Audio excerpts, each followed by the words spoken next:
right, my question is in regards to our nation's energy needs. Is nuclear power the best way to meet our ever-increasing energy needs, or do alternative sources provide a viable alternative? And how do you believe the state can promote these alternative sources?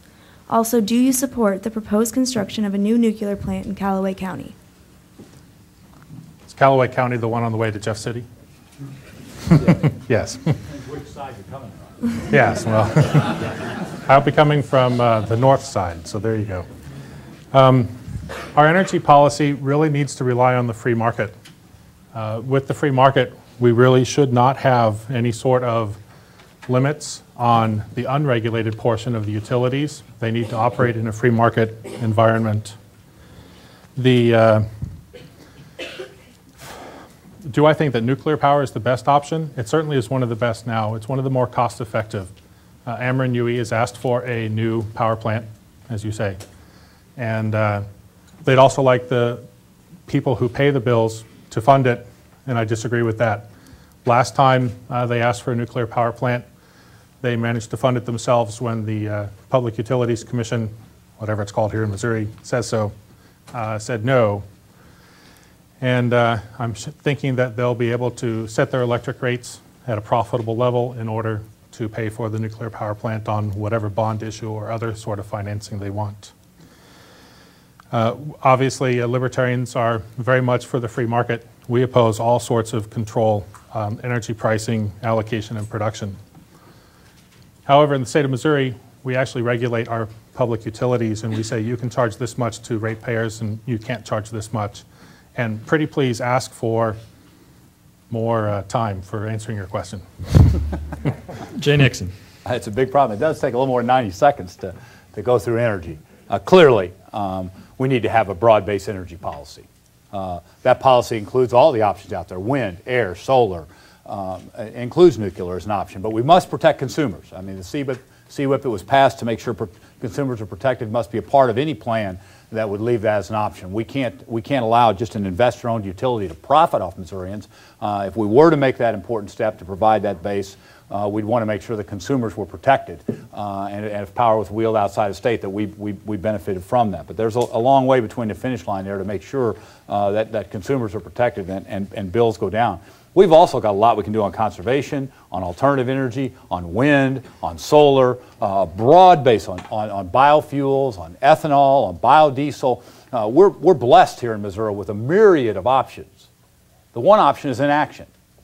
The one option is to be where the country is, reliant on Middle East oil, reliant on other places. When I'm your governor, I'm not going to be like California and have a rolling blackout, or the country and relying on Saudi Arabia. We're going to get started real soon, direct up with all options, incentivize and work to make sure that we're an energy independent state from all sources. Gregory Thompson.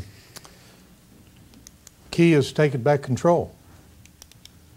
I believe that we could immediately, and I'll get to the nuclear in just a moment, but we could drill here and drill now, right in Vernon County here in the state, taking control back of our resources.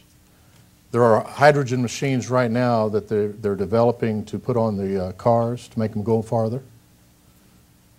We need to increase our technology in those areas and help our families. Right now there are wind machines now and products developed by NASA that can cut the consumer's energy costs by 50% or more. Out in Delaware, they give a tax credit for families that decide to take control of their own. We need to give that ability to our people here and take back control of our energy. As far as the nuclear, it is an option. It's always a little bit scary when you know of the Chernobyls and different things that have happened. I think that we've shown that we can control that, and we need to make it where the people have alternative energy sources that will help the marginal families. Kenny Hulshof. I'm for all of the above strategy. Conservation, alternatives, responsible exploration. When 70% of the country did not support looking at the 2,000-acre area in Alaska, I was for it because we could do it responsibly. Deep sea drilling, and now of course it seems the country is beginning to change their minds and moods as far as looking at responsible exploration of our own resources. Yes to nuclear, yes to wind, yes to solar, yes to hydroelectric. In fact, we begin working already as we rebuild the locks and dams on the upper Mississippi River. One of those dams will be capable to have hydroelectric power, and we're going to work with the state of Illinois to make that happen. We have wind farms in the state of Missouri. We put forward an energy plan to look at the 1.4 billion barrels, not gallons, but barrels of oil, heavy oil that we have here in the state of Missouri, and including a refinery, building it here in our state. Yesterday at Lincoln University, I was proud to stand there and I met Ki-Soo Lee, Dr. Ki-Soo Lee, who is looking at actually Lincoln partnering with MS&T and the private sector on taking algae, yes, pond scum, and turning it into biodiesel.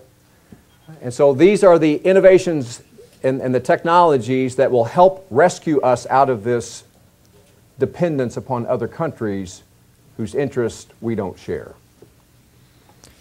Thank you. I think we have time for only one more question, and because we are running close on time, we're going to have to limit the answers to 1 minute each. This third question here will come from Chad Day and be directed first to Jay Nixon. Missouri's highways have improved over the past 5 years. According to research from the Pew Center on the States, Missouri earned a B+ in 2008, and MoDOT was credited as one of the most efficient in managing a state highway system. But the state's bridges still need work. They ranked 40th among the 50 states in 2007, when 30.5% of them were deficient. What policies would you enact to make Missouri's roads and bridges safer? Well, thank you for the question. Taking those separately real quickly, the bridge issue, there's a bond issue moving forward as we speak to try to get into a longer-term strategy to deal with those issues. As far as highways, while we're spending $1.6 billion this fiscal year, only about $550 million next year, that's not an accident. They put those yellow cones up for election year all the time. We got to make sure that we all sit down, come the end of this legislative session, and bring all the stakeholders and put together a long-term transportation plan of the state. And I look forward to bringing forward all the key people that are necessary about what do we need to do long range to move forward in transportation in the state. Not only on roads and bridges, but also on mass transit and all the various other things that can make efficient and effective transportation around the state. It adds value to our land, it adds value to our property, it adds safety. All of those are very important. I look forward as governor to bringing together all the stakeholders to make sure we get a comprehensive plan that people will support to move forward in this state. Gregory Thompson. Well, one of the first things I agree in that we need to bring the people back to the table that know these issues, that stand in the shoes, that see what is needed in these areas. And if necessary, push back some of the work on roads in different areas and get our bridges in shape and safe for the people. Whenever somebody wants a road fixed, it's on all ends of our state, guys. And we can't make everybody happy all at once. So if it's necessary that we take safety over everything else, push back jobs that we can and listen to the experts and bring forth those things that we can do within the budget. We sometimes, we have $100 to work with. We need $150 to make everybody happy, and it's not possible. Kenny Hulshof. When it comes to transportation generally, we should look at it in a multimodal fashion. I call it the 4 R's: railroads, roads, runways, and rivers. Now, there's a federal component to many of those, and there's a match, a federal-state match as far as our roads are concerned. And yes, thanks for pointing out the fact that the Missouri Department of Transportation, under Director Ron, has really restored the credibility and the integrity of that particular, in fact, they've received an award as far as treating that department like a business, which again is something that I would propose as well as governor for my entire cabinet. I don't think raising the gas tax, the state gas tax, is an option for me in that we cannot raise sufficient revenue for what is necessary, but I do think there are states, for instance, as Indiana and Florida, who have looked to some innovative public-private partnerships that will help us look long-term at these very daunting challenges, and particularly when you start looking at Interstate 70, 55, 44, and these long-term improvements that are necessary. Andy Finkenstadt. It'll be no surprise that I'm in support of improving our roads and bridges.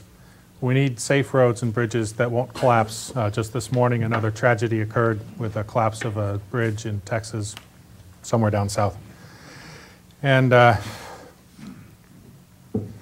in order to provide for the bridges and the roads, And the rail, although rail is less practical today than it has been, there has to be increased spending.